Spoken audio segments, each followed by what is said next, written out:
ആഞ്ഞുകൊത്തുന്ന അനുഭവങ്ങൾ എന്ന പേരിൽ മാതൃഭൂമിയുടെ എഡിറ്ററായിരുന്ന സമുദ്രം സജീവ് മലയാളത്തിലെ വിഖ്യാതരും വ്യത്യസ്ത ധാരകളിൽ സഞ്ചരിച്ചവരുമായ പ്രതിഭകളെക്കുറിച്ച് തയ്യാറാക്കിയ ഒരു പുസ്തകമുണ്ട്.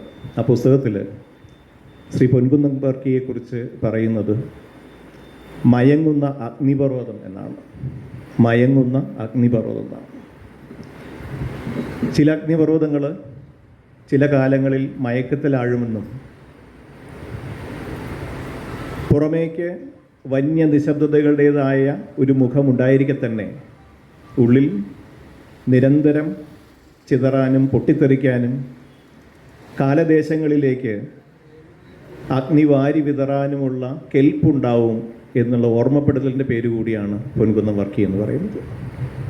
ഇപ്പോൾ പൊൻകുന്നം വർക്കിയെ നമ്മൾ ഓർമ്മിക്കുമ്പോൾ ഒരു വ്യക്തി എന്ന നിലയിൽ മാത്രമോ അല്ലെങ്കിൽ ഒരു സാഹിത്യകാരൻ എന്ന നിലയിൽ മാത്രമോ അദ്ദേഹത്തെ ഓർത്തെടുക്കാനാവില്ല. എഴുത്തിനെ ജീവിതവുമായും ജീവിതത്തെ എഴുത്തായും അത്രമേൽ ബന്ധിപ്പിച്ച ഒരു വ്യക്തിത്വമായിരുന്നു അദ്ദേഹം. ഒരേ തോണിയിൽ ഒരേ ദിശയിലേക്ക് ജീവിതകാലം അത്രയും പോകാൻ കഴിയുക എന്നുള്ളത് ഏറ്റവും പ്രധാനപ്പെട്ട ഒരു കാര്യമാണ്.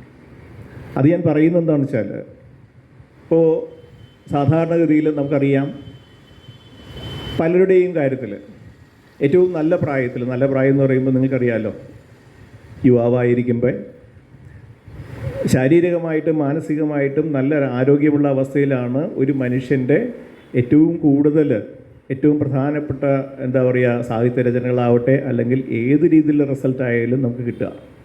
അത് ശാസ്ത്രത്തിലായാലും സ്പോർട്സിലായാലും രചനകളിലായാലും ഒക്കെ നമുക്ക് അനുഭവമുള്ളതാണ്. ഏറ്റവും നല്ല പ്രായത്തിലാണ്, അതായത് ഏറ്റവും നല്ല ബുദ്ധിപരമായി ഏറ്റവും ഔന്നത്യത്തിൽ നിൽക്കുന്ന ഒരു സമയമുണ്ട്. അത് കഴിഞ്ഞാൽ സ്വാഭാവികമായിട്ടും വാർദ്ധക്യത്തിലേക്ക് കടക്കുമ്പോൾ ശരീരം പോലെ തന്നെ മനസ്സും ക്ഷീണിക്കും, അതുപോലെ ചിന്തകളിലേക്കും പടരാം. അതുകൊണ്ടാണ് പലപ്പോഴും വളരെ പുരോഗമനപരമായി ചിന്തിച്ചിരുന്ന പലരും, വളരെ വ്യത്യസ്ത രീതിയിൽ ചിന്തിച്ചിരുന്ന പലരും ഒരു പ്രായം കഴിയുമ്പോൾ പലരുടെയും കാര്യത്തിൽ നമ്മൾ കാണുന്നു പലപ്പോഴും പല കോംപ്രമൈസുകൾക്കും നീക്കുപോക്കുകൾക്കും വിധേയരാകാറുണ്ട്. അത് മതത്തിൻ്റെ പേരിലാവാം, ദൈവത്തിൻ്റെ പേരിലാവാം, ഏത് പേരിലാണെങ്കിലും അത്രയേറെ തീവ്ര നിലപാടെടുത്ത പലരും കുറേ കഴിയുമ്പോൾ നമ്മളത് കാണുന്നതാണ്. അത് സ്വാഭാവികമായ ചില പരിണാമങ്ങളാണ്. ഈ പറഞ്ഞ പോലെ മാനസികമായ ഒരു ധൈര്യത്തിൻ്റെ കുറവ് സ്വാഭാവികമായി ഉണ്ടാവും. പക്ഷേ ഈ മനുഷ്യൻ അക്കാര്യത്തിൽ വളരെ വിഭിന്നനാണ്. ലതി ടീച്ചർ പറഞ്ഞ പോലെ ഒരു ജൂലൈ 1 ജനിച്ച് മറ്റൊരു ജൂലൈ 2 മരിക്കുന്നത് വരെയുള്ള ഏതാണ്ട് 94 വർഷത്തെ നീണ്ട കാലയളവാണ്. ഈ നീണ്ട കാലയളവിൽ ഒരിക്കൽ പോലും അദ്ദേഹത്തിൻ്റെ കൃത്യമായ പുരോഗമനപരമായ അടിസ്ഥാന സ്വഭാവത്തിൽ ഒരല്പം വെള്ളം ചേർക്കാൻ പോലും അദ്ദേഹം തുനിഞ്ഞിട്ടില്ല, ആരെ കൊണ്ടും അതിന് കഴിഞ്ഞിട്ടില്ല. ഒരുപക്ഷെ ഇതാണ് അദ്ദേഹത്തെ വ്യത്യസ്തനാക്കുന്നത്. അദ്ദേഹത്തിൻ്റെ രചനകളും അദ്ദേഹത്തിൻ്റെ ജീവിതവും, ഞാൻ ആദ്യം പറഞ്ഞാൽ ഒരേ തോണിയിൽ ഒരേ ദിശയിലേക്ക് ഈ 94 വർഷങ്ങളും കടന്നുപോയി എന്നുള്ളതാണ് അദ്ദേഹത്തിൻ്റെ മാഹാത്മ്യം. നമ്മൾ ഏറ്റവും പ്രധാനമായിട്ട് മനസ്സിലാക്കേണ്ട ഒരു സംഗതി അദ്ദേഹത്തിൻ്റെ കാലഘട്ടമാണ്. അദ്ദേഹം എഴുതി തുടങ്ങുന്ന കാലഘട്ടം നമുക്കറിയാം. കേരളത്തെ ഭ്രാന്താലയം എന്ന് വിശേഷിപ്പിച്ച നാളുകളിലൂടെ കടന്നുപോയി.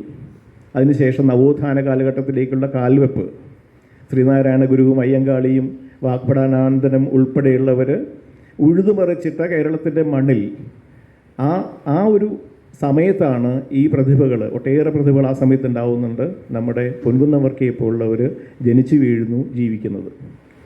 അന്നത്തെ സാമൂഹ്യ സാഹചര്യം മനുഷ്യനെ മനുഷ്യരായി കാണാത്ത ഒരു വലിയ വിഭാഗം, എന്തിന് മനുഷ്യനായി എന്നല്ല, മനുഷ്യരിൽ ഒരു വിഭാഗത്തെ മൃഗത്തേക്കാൾ താഴെയായി കാണുന്ന ഒരു വിഭാഗം ഇവിടുത്തെ ഫ്യൂഡലിസം, മുതലാളിത്തം, അതുപോലെ മതമേധാവികളുടെ ആധിപത്യം, ജനങ്ങളുടെ മേലുള്ള ആധിപത്യം, ഇങ്ങനെ ചുരുക്കത്തിൽ സാധാരണ ജനങ്ങളുടെ ജീവിതത്തിൽ മൊത്തമായി കരിനിഴൽ വീഴ്ത്തിക്കൊണ്ടുള്ള ഒരു കാലഘട്ടത്തിലാണ് പൊൻകുന്നം വർക്കി ജനിച്ചു വീഴുന്നത് തന്നെ. തീർച്ചയായിട്ടും അദ്ദേഹത്തിൻ്റെ കാലഘട്ടത്തിൽ ഈ പറഞ്ഞ എല്ലാ പ്രവണതകളോടും സ്വതസിദ്ധമായ ശൈലിയിൽ ധൈര്യത്തോടെ നിവർന്നു നിന്ന് പോരാടി ജീവിച്ചൊരു മനുഷ്യനാണ് പൊൻകുന്നം വർക്കി. അത് ഏത് മേഖലകളിലായാലും, അദ്ദേഹത്തിൻ്റെ രചനകളിലേക്ക് പോയാലും അദ്ദേഹത്തിൻ്റെ ജീവിതത്തിലേക്ക് പോയാലും നമുക്കത് മനസ്സിലാക്കിയെടുക്കാവുന്നതാണ്. അദ്ദേഹം ജനിക്കുന്നത് ആലപ്പുഴ ജില്ലയിലെ എടത്തുവായിലാണ്. 1910 ജൂലൈ 1 ജനിക്കുന്നു. തീർത്തും നിർധനമായ ഒരു കർഷക കുടുംബത്തിൽ, വളരെ താഴേക്കിടയിൽ നിൽക്കുന്ന ഒരു കുടുംബത്തിൽ ജനിക്കുന്നു. ഏതാണ്ട് 3-4 വയസ്സ് പ്രായമുള്ളപ്പോൾ അദ്ദേഹത്തിൻ്റെ അച്ഛൻ മരിക്കുന്നു. തുടർന്ന് അവർ അമ്മ വീടായ പൊൻകുന്നത്തേക്ക് താമസം മാറുകയാണ്. അദ്ദേഹത്തിൻ്റെ ബാല്യകാലം ഓർത്തെടുക്കുന്നതിനെയാണ്, വാത്സല്യം എന്നത് ജീവിതത്തിൽ ഞാൻ അനുഭവിച്ചിട്ടേയില്ല. സ്വന്തം മാതാവിൽ നിന്ന് പോലും വാത്സല്യത്തിൻ്റേതായ ഒരു നിമിഷങ്ങൾ പോലും അനുഭവിക്കാത്ത ഒരു ജീവിതകാലമാണ് ഇപ്പോൾ ഈ പൊൻകുന്നം വർക്കി പിന്നിടുന്നത്. ആ ബാല്യകാലത്തിലെ ഒട്ടേറെ അനുഭവങ്ങൾ അദ്ദേഹം പറയുന്നുണ്ട്. സാധാരണഗതിയിൽ അദ്ദേഹം പറയുന്ന ഒരു കാര്യം, പുറത്തേക്ക് പോയാൽ ഒരു വണ്ടി മുട്ടിയാലോ അല്ലെങ്കിൽ വെള്ളത്തിലിറങ്ങി കുളിക്കുമ്പോൾ ഒഴുകിപ്പോയാലോ എന്നൊക്കെ പേടിയോടുകൂടി നമ്മൾ കുട്ടികളെ പരിചരിക്കാറുണ്ട്. അത്തരത്തിൽ പേടിയോടുകൂടി ഒരാൾ പോലും എന്നെ നോക്കിയിട്ടില്ല. ശേഷിയുള്ളവർ ശേഷിക്കും എന്ന ഒരു പ്രമാണത്തിൽ ജീവിച്ചു പോകുന്നു എന്നാണ് അദ്ദേഹം പറയുന്നത്. അദ്ദേഹം വളരെ രസകരമാണ് അദ്ദേഹത്തിൻ്റെ സ്കൂൾ വിദ്യാഭ്യാസം തുടങ്ങുന്നത്. നമ്മുടെ കാലത്ത് നമുക്കറിയാമല്ലോ, കുട്ടി ജനിക്കുന്നതിന് മുമ്പേ നമ്മൾ സ്കൂളിലെ സീറ്റ് ഉറപ്പിക്കുന്ന ഒരു കാലം ഇപ്പോൾ. അന്ന് അദ്ദേഹം പറയുന്നത്, പതിവ് പോലെ പഴങ്കഞ്ഞി കുടിച്ച് കൂട്ടുകാരെ തപ്പി നടക്കാൻ ഇറങ്ങുന്ന സമയത്ത് അടുത്ത വീട്ടിലെ കുട്ടി ആ കുട്ടിയുടെ അച്ഛനുമായിട്ട് പോവുകയാണ്. അപ്പോൾ പൊൻകുന്നം വർക്കി കാണുന്നു. വർക്കി ചോദിക്കുന്നത് എങ്ങോട്ടാണ് പോകുന്നത്? അപ്പോഴാണ് പറയുന്നത് സ്കൂളിലേക്ക് പോവുകയാണ്. അപ്പോൾ വർക്കി ചോദിച്ചു, എന്നെയും കൊണ്ടുപോകുമോ? പിന്നെന്താ, പോരും എന്ന് പറഞ്ഞു. അങ്ങനെ വർക്കി പോവുക. രസകരമായ സത്യം, ഉച്ചയ്ക്ക് വീട്ടിൽ തിരിച്ചെത്തിയതിന് ശേഷമാണ് വർക്കി അമ്മയോട് പറയുന്നത്, അമ്മയെ ഞാൻ സ്കൂളിൽ ചേർന്നു എന്നുള്ളത്. അങ്ങനെയാണ് വർക്കി സ്കൂളിൽ ചേരുന്നത്. ആദ്യത്തെ ചില വർഷങ്ങൾ സ്കൂളിലൂടെ പോകുന്നത്, വിദ്യാഭ്യാസത്തിൻ്റെ കാലഘട്ടം പോകുന്നത് അങ്ങനെയാണ്. അദ്ദേഹം ആ ചെറുപ്രായത്തിൽ തന്നെ സമൂഹത്തിലെ ഉച്ചനീചത്വങ്ങളും അനീതികളും എല്ലാം നേർക്ക് നേർ കണ്ട് വളർന്നു വരുന്ന കുട്ടിയായി മാറി. പള്ളിയിൽ, വീട്ടിൽ വിശ്വാസ കുടുംബമാണ്. സ്വാഭാവികമായിട്ടും എല്ലാ ഞായറാഴ്ചകളിലും പള്ളിയിൽ പോകണം. അങ്ങനെ ഒരിക്കൽ പള്ളിയിൽ പോയപ്പോൾ അദ്ദേഹത്തിൻ്റെ ഒരു ചെറിയ ആത്മകഥാകുറിപ്പ് പോലുള്ള ഒരു സംഭവത്തിൽ പറയുന്നതാണ്. കൊച്ചുകുട്ടിയാണ്, പള്ളിയിൽ പ്രാർത്ഥനയൊക്കെ നടക്കുന്നു. കുറെ കഴിഞ്ഞപ്പോൾ പുറത്തിറങ്ങി ഈ കുട്ടിക്ക് മൂത്രമൊഴിക്കാൻ മുട്ടി. കുട്ടി എന്ത് ചെയ്തു? നേരെ പള്ളിയുടെ മതിലിനോട് ചേർന്ന് നിന്ന് മൂത്രമൊഴിക്കാൻ സാധിച്ചു. പെട്ടെന്ന് കപ്പ്യാർ ഓടി ഒന്ന് ചെവിക്ക് പിടിച്ചു. വഴക്ക് പറഞ്ഞൊരു ചെവിക്ക് പിടിച്ചു, നീ എന്തായി കാണിക്കുന്നേ? കർത്താവിൻ്റെ നേരെ നിന്നാടാ മൂത്രമൊഴിക്കുന്നതെന്ന് വെച്ചേ. അപ്പോൾ ഈ 6 വയസ്സുള്ള കുട്ടി തിരിച്ച് ചോദിച്ചത്, ഞാൻ എങ്ങോട്ട് തിരിഞ്ഞത് മൂത്രമൊഴിച്ചാലും കർത്താവിൻ്റെ മുമ്പിലല്ലേ? കർത്താവ് എല്ലാ സ്ഥലത്തും എല്ലായിടത്തും ഇല്ലേ എന്നൊരു ചോദ്യമാണ് ആ കുട്ടി തിരിച്ചു ചോദിക്കുന്നത്. അതുപോലെ മറ്റൊരു ദിവസം ക്രിസ്മസുമായിട്ട് ബന്ധപ്പെട്ട എന്തോ പള്ളിയിൽ ചടങ്ങുകൾ നടക്കുന്നു. ഉണ്ണിയേശുവിനെ കിടത്തിയിരിക്കുന്നു. ഒരുപാട് ആളുകളുണ്ട്. കുട്ടിക്കൊരു കൗതുകം, ഉണ്ണിയേശു ഇതാണാണോ പെണ്ണാണോ? തിരിച്ചറിയാൻ വേറെ മാർഗ്ഗമില്ലല്ലോ. കുട്ടി എന്ത് ചെയ്തു? പതുക്കെ തുണി മാറ്റി നോക്കി. അച്ഛൻ ഓടി വന്നു. അച്ഛൻ ചെവിക്ക് പിടിച്ചു. കുപിതനായ അച്ഛൻ ചെവിക്ക് പിടിച്ച് തിരുമ്പി. വർക്കി പറയുന്നത്, ഈ 2 സംഭവങ്ങളോടെ അച്ഛനും കപ്പ്യാരും കൂടി എന്നെ ഒരു ക്രിസ്തു വിരോധിയാക്കി. എൻ്റെ മനസ്സിൽ ക്രിസ്തുവിനോടുള്ള വിരോധം തുടങ്ങുന്നത് ഈ അച്ഛനും കപ്പ്യാരും കൂടിയാണെന്ന് പറയും. ഏതായാലും അങ്ങനെ കുട്ടിക്കാലം അങ്ങനെ വളരെ വളരെ പരിതാപകരമായൊരവസ്ഥയിൽ, ഒരിക്കൽ പോലും വയറ് നിറയെ ഭക്ഷണം കഴിക്കാതെ, നല്ലൊരു ഉടുപ്പിടാതെ, അങ്ങനെ ഒരു ജീവിത കാലഘട്ടമാണ് വർക്കിയുടെ കടന്നു പോകുന്നത്. ഇപ്പോൾ ഈ വർക്കിയുടെ പിൽക്കാലത്തെ പൊൻകുന്നം വർക്കി ആക്കി മാറ്റുന്നത് ഇത്തരം അനുഭവങ്ങളാണ്. സ്വന്തം അനുഭവങ്ങൾ, കൂടെ നിന്ന് ഒരു സമൂഹത്തിൻ്റെ അനുഭവങ്ങൾ കണ്ടും കൊണ്ടും വളർന്നാണ് പൊൻകുന്നം വർക്കി മുന്നോട്ട് പോകുന്നത്. അദ്ദേഹത്തിൻ്റെ വിദ്യാഭ്യാസകാലം കഴിയുന്നു, സ്കൂൾ വിദ്യാഭ്യാസം കഴിയുന്നു. മലയാളം വിദ്വാൻ പരീക്ഷ പാസ്സായി ആലാമ്പള്ളി സ്കൂളിൽ അദ്ദേഹം ജോലി കയറുന്നു. അപ്പോഴേക്കും വായനയുടെ ഒരു ലോകത്തേക്ക് അദ്ദേഹം കടന്നു കഴിഞ്ഞു. കുട്ടിക്കാലത്തെ അദ്ദേഹത്തിൻ്റെ പ്രത്യേകത, അദ്ദേഹം പറയുന്നത് കൂട്ടുകാരോട് കഥകൾ പറഞ്ഞു കൊടുക്കാനായിട്ട് വലിയ ഇഷ്ടമാണ്. ഒരുപാട് കഥകൾ, അത് ഓന്തിൻ്റെയും അരണയുടെയും ആനയുടെയും കിളികളുടെയൊക്കെ കഥകൾ നിരന്തരം പറഞ്ഞു കൊടുക്കാനുള്ള ഒരു ചാതുരി യഥാർത്ഥത്തിൽ പൊൻകുന്നവർക്കി ഉണ്ടായിരുന്നു. അത് അടുത്തൊരു സ്റ്റേജിൽ പുസ്തക വായനയിലേക്ക് കടക്കുന്നു. സ്കൂൾ വിദ്യാഭ്യാസത്തിൻ്റെ അവസാന കാലഘട്ടത്തിൽ പിന്നെ അധ്യാപകനാകുന്നു. അധ്യാപകനായി കഴിയുമ്പോഴത്തേക്കും ഈ പറയുന്ന നമ്മുടെ നാട്ടിലെ സ്വാതന്ത്ര്യ സമരപ്രസ്ഥാനങ്ങൾ മുന്നോട്ട് പോകുന്നു, പ്രക്ഷോഭങ്ങൾ മുന്നോട്ട് പോകുന്നു. ഇതിൽ നിന്ന് മാറി നിൽക്കാൻ ഒരിക്കലും പൊൻകുന്നവർക്കി ആവുന്നില്ല. സ്വാഭാവികമായി പൊൻകുന്നവർക്കി അതിൻ്റെ ഭാഗമായി മാറിക്കൊണ്ടിരിക്കുകയാണ്. 7ാം ക്ലാസ്സിലെ ഒരു വാർഷികത്തിന് ഒരു നാടകം വേണം. പൊൻകുന്നവർക്കി കുട്ടികൾക്ക് കൊണ്ടൊരു നാടകം എഴുതുന്നു. ഈ നാടകം കളിക്കുന്നതോടെ ആദ്യത്തെ പുറത്താക്കലിന് പൊൻകുന്നവർക്കി വിധേയനാവുകയാണ്. ആ നാടകം യഥാർത്ഥത്തിൽ അന്ന് നിലനിന്നിരുന്ന ഭക്ഷ്യക്ഷാമത്തെ അവതരിപ്പിച്ചുകൊണ്ടായിരുന്നു. ബാധ ഒഴിപ്പിക്കലാണ്, അത് ബാധ ഒഴിപ്പിക്കൽ എന്ന നാടകമാണ്. അതിൽ ബാധ കയറിയ കുട്ടി ഈ ബാധ ഒഴിയാതെയായി കഴിയുമ്പോൾ മാന്ത്രികൻ അവസാനം എല്ലാ വിധികളും എടുക്കുന്നു. 18ാമത്തെ അടവ് കഴിഞ്ഞ് 19ാമത്തെ അടവ് അറിയില്ല എന്ന് നമ്മുടെ നാടത്തിൽ പറഞ്ഞു അല്ലേ. ഇത് 18ാമത്തെ അടവ് അല്ലേ, അടിച്ച് അടിയോടടി ചോദിക്കുകയാണ്, നീ ഇത് ഒഴിയണമെങ്കിൽ, ബാധ ഒഴിയുമെന്ന് ചോദിക്കുമ്പോൾ ഒഴിയില്ല. അപ്പോൾ അവസാനം ചോദിച്ചു, നീ ഇത് ഒഴിയണമെങ്കിൽ എന്ത് ചെയ്യണം? അപ്പോൾ പറഞ്ഞ മറുപടി, ഒഴിയണമെങ്കിൽ അരിയുടെ വില കുറയ്ക്കണം എന്നാണ്. നമുക്കിപ്പോൾ നിസ്സാരമായിട്ട് തോന്നും അരിയുടെ വില കുറയ്ക്കണമെന്ന് പറയുമ്പോൾ. അന്ന് ഭക്ഷ്യധാന്യങ്ങൾ കിട്ടാത്ത, അല്ലെങ്കിൽ സാധാരണ ജനങ്ങളിലേക്ക് എത്താത്ത വലിയൊരു ഭീകരമായ ഒരു അവസ്ഥയിൽ സമൂഹം പോയിക്കൊണ്ടിരിക്കുമ്പോഴാണ് ഇത്തരത്തിൽ ഭരണകൂടത്തിനെതിരായി ഒരു നാടകം വരുന്നത് കുട്ടികളുടെ ഇടയിൽ. സോഷ്യലിസത്തിലേക്ക് കുട്ടികളെ തെറ്റായി നയിക്കുന്നു എന്ന കാരണം പറഞ്ഞുകൊണ്ട് അദ്ദേഹത്തെ സ്കൂളിൽ നിന്ന് പുറത്താക്കുകയാണ്. അങ്ങനെ ആ സ്കൂളിൽ നിന്ന് മാറുന്നു, അടുത്ത ഒരു ഗവൺമെൻറ് ഉദ്യോഗത്തിലേക്ക് കടക്കുന്നു. അതിനിടയിൽ അദ്ദേഹം ഒരിക്കൽ പറയുന്നുണ്ട്, കോട്ടയം ജില്ലയിൽ തന്നെ ഒരിക്കൽ ഒരു പീഡിക മുറിയിലിരുന്ന് അദ്ദേഹം കഥ എഴുതുകയാണ്. കഥ എഴുതിക്കൊണ്ടിരിക്കുമ്പോൾ പെട്ടെന്ന് ഒരു ആചാനുബാഹുവായ ഒരു മനുഷ്യൻ ഡോറ് തുറന്ന് ഡോറിൻ്റെ അവിടെ നിന്നു. നേരെ ചീത്ത പറയുക വർക്കി മനസ്സിലാവുന്നില്ല എന്തിനാണെന്ന്. ഇയാൾ എഴുതിക്കൊണ്ടിരിക്കുക. നീ എഴുതുമല്ലേ എന്ന് ചോദിച്ചിട്ടാണ് ചീത്ത പറയുന്നത്. അപ്പോൾ വർക്കിക്ക് ആദ്യം തോന്നി ആൾ മാറിയതായിരിക്കും. ഒറ്റ നോട്ടത്തിൽ അറിയാം അത്യാവശ്യം മദ്യപിച്ച് മതോന്മത്തനായി നമ്മുടെ പഴയ ഒരു റൗഡി സ്റ്റൈലിൽ നിൽക്കുന്ന ഒരാളാണ്. അപ്പോൾ ആൾ തെറ്റിയതായിരിക്കും എന്നുള്ള ധാരണയിൽ വർക്ക് ചോദിച്ചു, എന്നെയാണോ എന്ന് ചോദിച്ചു. അല്ല, നിൻ്റെ തന്തേ എന്നുള്ള മട്ടിൽ. അങ്ങനെ തീർത്തും മോശപ്പെട്ട വാക്കുകൾ ആളിങ്ങനെ പൊട്ടിത്തെറിക്കുകയാണ്.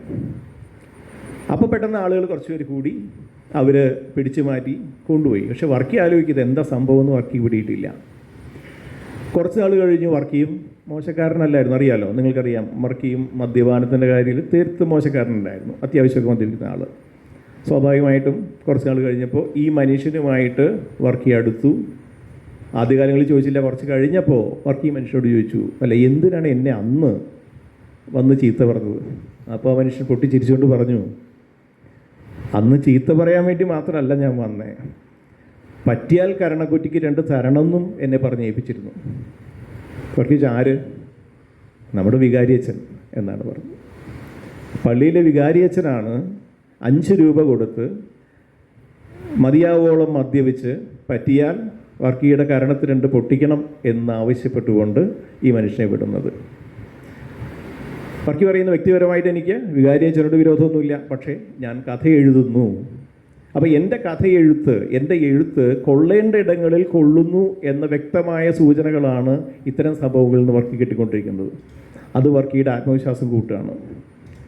സ്വാഭാവികമായും ഞാൻ പറയേണ്ട കാര്യങ്ങൾ പറയേണ്ടടുത്ത് ചെന്നെത്തേണ്ട പോലെ എത്തിക്കൊണ്ടിരിക്കുന്നു എന്ന തോന്നലിൽ നിന്ന് വർക്കി പതുക്കെ മുന്നോട്ട് പോവുകയാണ്. വർക്കിയുടെ കൃതികളിലേക്ക് വന്നാൽ ശരിക്കും 3 രീതിയിൽ അതിനെ വേർതിരിക്കാം എന്ന്, ഇത് എൻ്റെ വേർതിരിപ്പിലാട്ടോ, ഞാൻ തിരിച്ചതാണ്, നിങ്ങളങ്ങനെ തിരിക്കണമെന്നില്ല. പൊൻകുന്നം വർക്കിയുടെ പുസ്തകങ്ങളുടെ ഒരു പൊതു സ്വഭാവം വെച്ചിട്ട് അതിലൊന്ന് ആദ്യം പറഞ്ഞ പോലെ ഭരണകൂട ഭീകരതയ്ക്കെതിരായിട്ടാണ്. അന്ന് നടമാടിയിരുന്ന ഭരണകൂട ഭീകരതയ്ക്കെതിരെ അദ്ദേഹം നിരന്തരം എഴുതിയിരുന്നു. അതോടൊപ്പം ജന്മിത്വത്തിനെതിരെ, ഫ്യൂഡലിസത്തിനെതിരെ അദ്ദേഹം എഴുതിയിരുന്നു. അതാണ് ഒരു കാറ്റഗറൈസ് ചെയ്യാവുന്നൊരു കാര്യം. രണ്ടാമത്തത് മതമൗലികവാദം അല്ലെങ്കിൽ മതത്തിൻ്റെ ആ ഒരു ജീർണതയ്ക്കെതിരെ. അന്ന് അദ്ദേഹം ക്രിസ്തു മതത്തിൽ നിലനിന്നുകൊണ്ട് തന്നെ ക്രിസ്തു മതത്തിലെ ജീർണതയ്ക്കെതിരെ അന്നത്തെ മതമേധാവികളുടെ എന്താ പറയുക തീർത്തും ജനവിരുദ്ധമായ നയങ്ങൾക്കെതിരെ അദ്ദേഹം നിരന്തരം പ്രതികരിച്ചിരുന്നു. ക്രിസ്തു മതത്തിനെതിരെ പലപ്പോഴും തെറ്റിദ്ധരിക്കപ്പെട്ടിട്ടുണ്ട് അദ്ദേഹം ക്രിസ്തുവിനെതിരായിരുന്നു, പള്ളിക്കെതിരായിരുന്നു എന്ന മട്ടിൽ. പക്ഷെ അദ്ദേഹം തന്നെ പറയുന്നുണ്ട്, ക്രിസ്തുവിനെതിരല്ല, ക്രിസ്തു ഒരു മൂല്യമാണ് എന്ന് ഞാൻ വിശ്വസിച്ചു. ക്രിസ്തു മനുഷ്യനിൽ പ്രവർത്തിക്കേണ്ട ഒരു മൂല്യമാണെന്ന് ഞാൻ വിശ്വസിക്കുമ്പോൾ ക്രിസ്തുവിനെ വെച്ച് കച്ചവടം നടത്താൻ തയ്യാറായ ഒരു കൂട്ടം മതമേധാവികൾക്കെതിരെയാണ് ഞാൻ പടപൊരുതിയത്. ഇതാണ് രണ്ടാമത്തത്. മൂന്നാമത്തത് നമ്മൾ ഇന്നും പറയും, വർക്കിയെക്കുറിച്ച് പറയുമ്പോൾ ഇല്ലേ, ഉള്ളിൽ തീ കൊണ്ടു കിടന്നയാളാണെന്ന് അത് പറയാം. വാക്കുകളിൽ നിന്ന്, അക്ഷരങ്ങളിൽ നിന്ന് തീ കടഞ്ഞെടുത്തയാൾ എന്ന് വർക്കിയെക്കുറിച്ച് ആരും വിശേഷിപ്പിക്കുന്നുണ്ട്. അതുപോലെ CV ബാലകൃഷ്ണൻ്റെ ഒരു കഥയുണ്ട്, ലൈബ്രറിയൻ എന്ന കഥ. ഈ ലൈബ്രറിയൻ എന്ന കഥയിൽ ബാഹുലേയൻ എന്ന ലൈബ്രറിയൻ്റെ മനോവിചാരങ്ങളിലൂടെയാണ് ഈ കഥ പോകുന്നത്. നാട്ടിൻപുറത്തെ ഒരു ലൈബ്രറി. ഈ ബാഹുലേയൻ്റെ ലൈബ്രറിയിലേക്ക് ഒരിക്കൽ പൊൻകുന്ന വർക്കി വരുന്നതായിട്ട് ബാഹുലേയൻ സ്വപ്നം കാണുകയാണ്. പൊൻകുന്ന വർക്കി വരുമ്പോൾ ബാഹുലേയന് സ്വാഭാവികമായൊരു ആഗ്രഹം ഒന്ന് തൊടണം. അപ്പോൾ ബാഹുലേയൻ വർക്കിയെ തൊടാനായുമ്പോൾ അദ്ദേഹത്തിൻ്റെ ഉള്ളിലെ ഒരു തോന്നലാണ്, ഉള്ളിൽ തീ ഉണ്ടാവുമല്ലോ, തൊട്ടാൽ പൊള്ളില്ലേ എന്ന്. ഉള്ളിൽ തീ ഉണ്ടാവുമല്ലോ, തൊട്ടാൽ പൊള്ളില്ലേ എന്ന് ബാഹുലേയൻ ചിന്തിക്കുന്നുണ്ട്. അപ്പോൾ അത്തരത്തിലൊരു വ്യക്തി പ്രഭാവമാണ് പൊൻകുന്ന വർക്കി. അതാണ് പൊതുവെയുള്ള ധാരണ, സത്യവുമാണ്. ഉള്ളിൽ ഉള്ളിൽ തീയോടുകൂടി നടക്കുന്ന, വാക്കുകളിൽ അഗ്നി വിതറുന്ന പൊൻകുന്ന വർക്കി. പക്ഷെ അദ്ദേഹത്തിൻ്റെ മറ്റൊരു വശം, മനുഷ്യ മനസ്സിൻ്റെ എല്ലാ ആർദ്രതകളെയും ഉൾക്കൊണ്ടുകൊണ്ട് അദ്ദേഹത്തിൻ്റെ ചില രചനകളുണ്ട്. സ്നേഹമെന്ന അടിസ്ഥാന വികാരം അത് മനുഷ്യനോട് മാത്രമല്ല, മനുഷ്യനോട് മൃഗങ്ങളോട് മാത്രമല്ല, മനുഷ്യനോട് പ്രകൃതിയോടും അത്തരത്തിലുള്ള ആർദ്രമായ വികാരങ്ങളെ കൂടി ഉൾക്കൊള്ളിച്ചുകൊണ്ട് അദ്ദേഹം രചനകൾ നടത്തിയിട്ടുണ്ട്. ഇതാണ് മൂന്നാമത്തെ തലം. ഇങ്ങനെ ഈ 3 തലങ്ങളിലൂടെ വർക്കിയെ വായിച്ചു പോകാം എന്നാണ് ഞാൻ വിചാരിക്കുന്നത്. 3 തലങ്ങളിൽ, 3 വ്യത്യസ്ത ഭാവങ്ങളിൽ വർക്കിയുടെ രചനകൾ വരുന്നുണ്ട്. പക്ഷെ ഈ 3 വ്യത്യസ്ത ഭാവങ്ങൾ നിലനിൽക്കുമ്പോഴും വർക്കിയുടെ ജീവിതം ഈ 3ഉമായിട്ടും താതാത്മ്യം പ്രാപിച്ചുകൊണ്ട് പോയിക്കൊണ്ടിരുന്നു എന്നുള്ളതാണ് പ്രാധാന്യം. ആദ്യത്തേത് നമ്മൾ നോക്കുമ്പോൾ ഭരണകൂടത്തിനെതിരെ, നമ്മൾ ആദ്യം പറഞ്ഞു ഫ്യൂഡലിസത്തിൻ്റെയും ഭരണകൂടം, ഇവരെല്ലാം കൈകോർത്ത് പിടിച്ചാണ് സാധാരണ ജനങ്ങളുടെ ജീവിതത്തെ ദുസ്സഹമാക്കിക്കൊണ്ടിരുന്ന കാലമാണ്. ഒരുപക്ഷെ കഥ എഴുതിയതിൻ്റെ പേരിൽ കാരാഗൃഹത്തിലടയ്ക്കപ്പെട്ട കഥാകാരൻ്റെ പേരാണ് പൊൻകുന്നം വർക്കി. കഥ എഴുതിയതിൻ്റെ പേരിൽ ആദ്യമായിട്ട് കാരാഗൃഹത്തിലടയ്ക്കപ്പെട്ട കഥാകാരൻ അത് പൊൻകുന്നം വർക്കിയാണ്. അദ്ദേഹത്തിൻ്റെ പ്രശസ്തമായ കഥ മോഡല് ഒരുപക്ഷെ തിരുവിതാംകൂറിലെ സർ CP-യുടെ സ്വേച്ഛാധിപത്യ ഭരണത്തിനെതിരെ, അമേരിക്കൻ മോഡൽ ഭരണത്തിനെതിരെ ഉള്ള ശക്തമായ ഒരു പുസ്തകമാണത്. മോഡലിൽ ചില ക്യാരക്ടേഴ്സ്, ഞാൻ ലീന ചേച്ചി അല്ലാത്തതുകൊണ്ട് എനിക്ക് കുറിപ്പൊക്കെ കൊണ്ടുവന്നുണ്ട്. എൻ്റെ പേര് ലീന തങ്കച്ചി എന്നല്ല, ഉഷാ ശ്രീകുമാർ എന്നല്ല. അതുകൊണ്ട്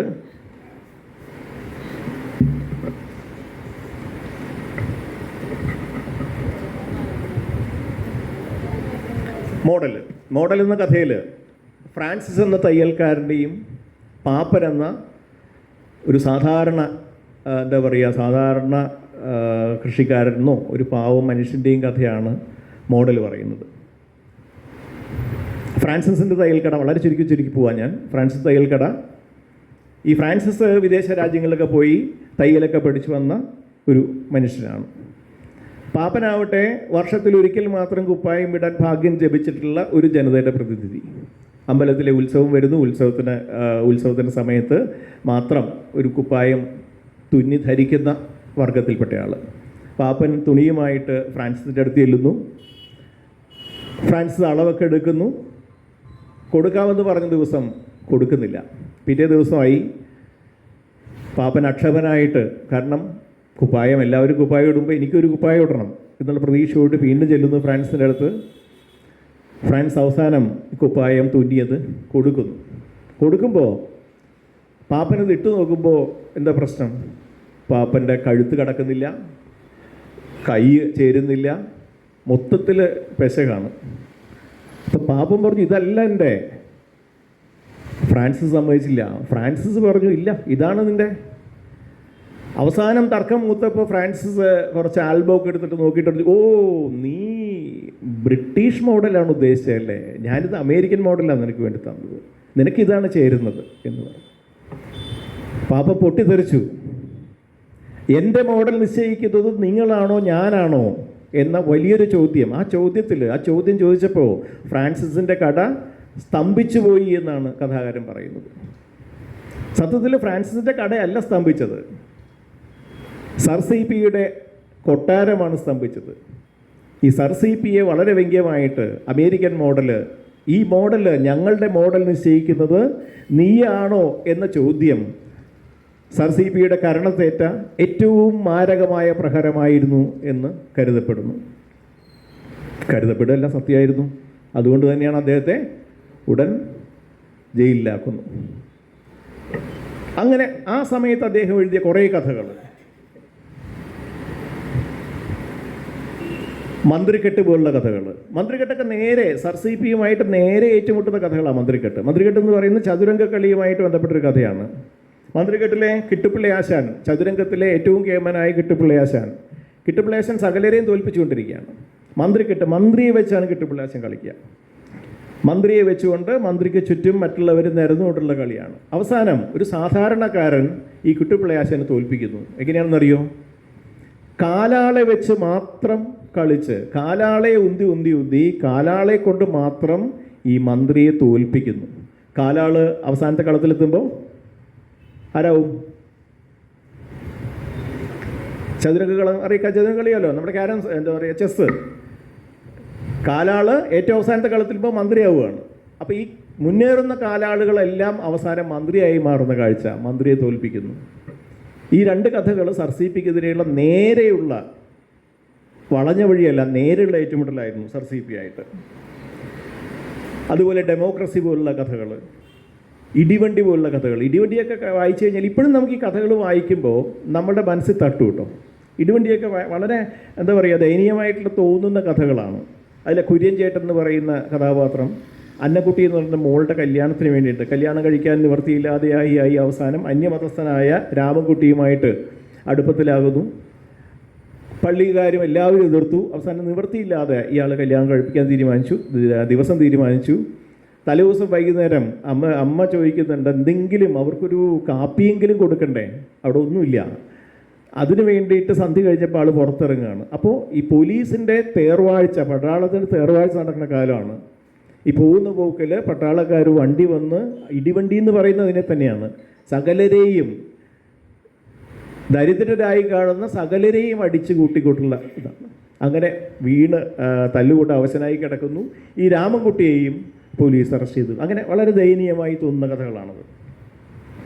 അതുപോലെ കരിനിഴലുകളെന്നൊരു കഥയുണ്ട്, വളരെ മനോഹരമാണ് കരിനിഴലുകൾ.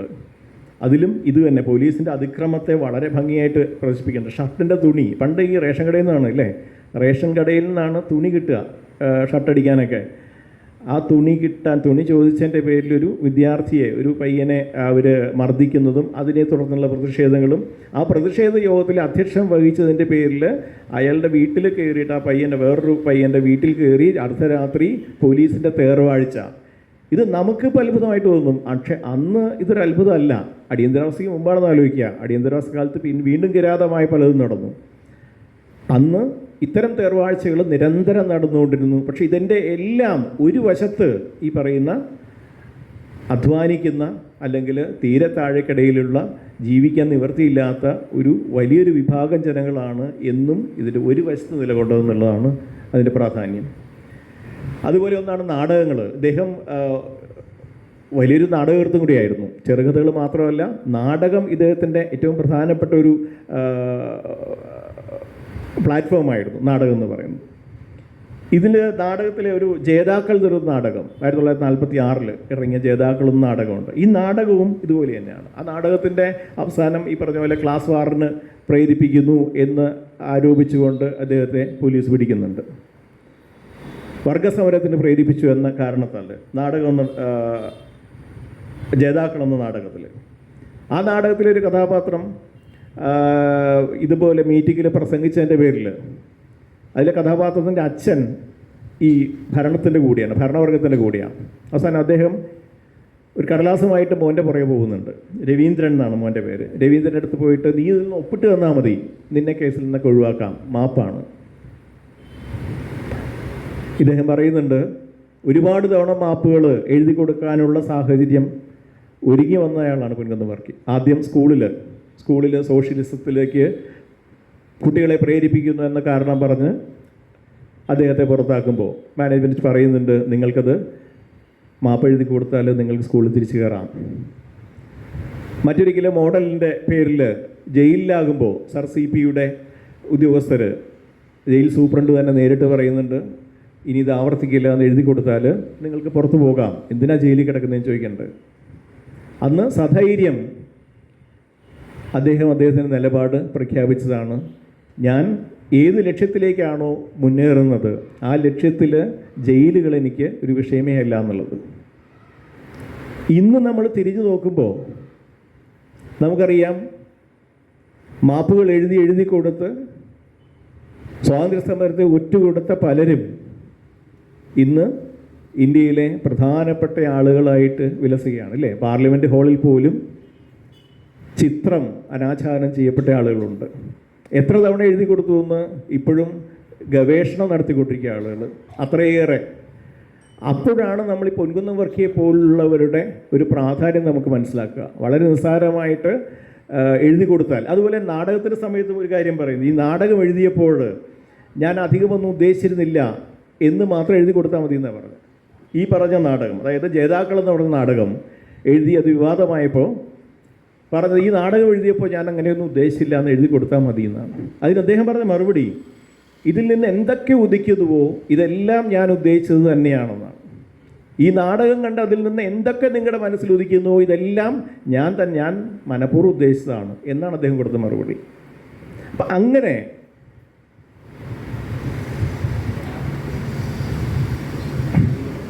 ഏതാണ് വരാം അതിലേക്ക് വരാം. അങ്ങനെ ഈ ഭരണത്തിനെതിരെ, ഭരണകൂടത്തിൻ്റെ ഭീകരതയ്ക്കെതിരെ ഇത്രമാത്രം ശബ്ദിച്ച ഒരു എഴുത്തുകാരനെ ഒരുപക്ഷെ നമുക്ക് കാണാൻ കഴിയില്ല. നമുക്ക് അടുത്ത കാറ്റഗറിയിലേക്ക് പോകാം. അടുത്ത കാറ്റഗറി നമ്മൾ ആദ്യം പറഞ്ഞത് ഏതാണ്? മതവുമായിട്ട് ബന്ധപ്പെട്ടാണ്. ക്രിസ്തു മതത്തിനുള്ളിൽ നിന്നുകൊണ്ട് ക്രിസ്തു മതത്തിലെ ജീർണതയ്ക്കെതിരെ, പൗരോഹിത്യത്തിൻ്റെ ജീർണതയ്ക്കെതിരെ നിരന്തരം പടവാളോങ്ങിയ ആളാണ് പൊൻകുന്നം വർക്കി. ഒരുപക്ഷെ അദ്ദേഹത്തെ പെട്ടെന്ന് ആളുകൾ തിരിച്ചറിയുന്നതും ആ പേരിലാണ്. ഒരിക്കലും മറക്കാനാവാത്ത അന്തോണി നീയും അച്ഛനോയോട എന്ന കഥ, അത് ആളുകൾക്കൊന്നും ഒരിക്കലും മറക്കാൻ പറ്റില്ല. അന്തോണി നീയും അച്ഛനായോട എന്ന കഥ. അതിൽ ഫാദർ ടീലർ എന്നാണ് ഫാദറിൻ്റെ പേര് മാറ്റിയതാണ് ഫാദർ ടീലറിൻ്റെ പേരിലേക്ക്. ഈ ഫാദർ ടീലർ പച്ചയായിട്ട് എങ്ങനെയാണ് ഒരു മതസ്ഥാപനങ്ങൾ രാഷ്ട്രീയത്തിൽ ഇടപെടുന്നതെന്നും കമ്മ്യൂണിസത്തിനെതിരെ എത്രമാത്രം പച്ചയായിട്ട് അതിനെതിരെ പ്രചരണം നടത്താൻ സാധിക്കുന്നുവെന്നും ഇന്നും അതിൻ്റെ ബാക്കി പത്രങ്ങളുണ്ട് അല്ലേ. ഇന്നും അതിലൊന്നും മാറ്റമൊന്നുമില്ല. നമ്മൾ എത്രയൊക്കെ പറഞ്ഞാലും, എത്രയൊക്കെ അതിനകത്ത് പുകവറ സൃഷ്ടിച്ചാലും നമ്മുടെ നാട്ടിലെ പള്ളികളെല്ലാം കൃത്യമായ സമയത്ത് കൃത്യമായ വേണ്ട രീതിയിൽ ഇടപെട്ടുകൊണ്ടേയിരിക്കുന്നുണ്ട്.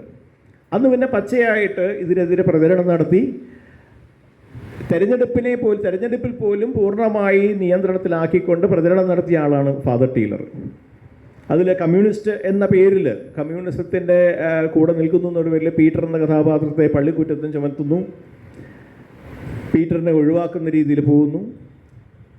പിന്നെ ഈ അച്ഛൻ, അന്നത്തെ ഒരു മൂല്യച്യുതി എന്ന് പറയുന്നത് പള്ളികളിൽ അച്ഛന്മാർ ഇല്ല ഇപ്പോഴും പറയും, ഇപ്പോൾ ഓരോ ഇടവകളിൽ വരുന്നത് ആ പള്ളി അത് ഭരിക്കാനാണ്, ഇടവക ഭരിക്കാനാണ് ഇപ്പോൾ അച്ഛന്മാർ വരിക. ഇടവക ഭരിക്കുകയാണോ ഇടവക സേവിക്കുകയാണോ വേണ്ടതെന്നുള്ള വലിയ ചോദ്യമാണ്. ഭരിക്കാനാണോ വരേണ്ടത്, ഇടവകയിലുള്ളവരെ സേവിക്കുകയാണോ? അന്ന് ഭരണമാണ്.